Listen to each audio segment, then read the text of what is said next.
Welcome to the Learning Pines YouTube. We hope this video helps. You open GeForce Experience and make sure your drivers and the in-game overlay are current. This avoids missing features. Once done, press the overlay hotkey Alt+Z by default to jump straight into overlay settings. You navigate to keyboard shortcuts and see the default list: recording, instant replay, screenshot, and broadcasting. You start here because changing keys at the source prevents conflicts. Make sure GeForce Experience remains signed in and running. Otherwise, your custom shortcuts won't persist. You now edit each command. Click the action, then press the new key combination. Use modifiers like Control, Alt, or Shift to reduce accidental triggers. This is why multi-key combos are safer.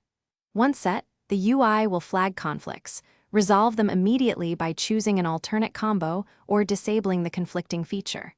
If you need app-specific behavior, set shortcuts per game where the overlay supports it. Save your changes and understand that global and in-game scopes differ, so test both. You finish by testing every shortcut in normal desktop use and inside a game. This confirms scope and behavior. Once satisfied, note or export your layout because updates can reset settings. If a shortcut doesn't work, check the overlay is enabled and that no other program uses the same keys. Sometimes game capture apps, keyboard drivers, or antivirus block overlay inputs.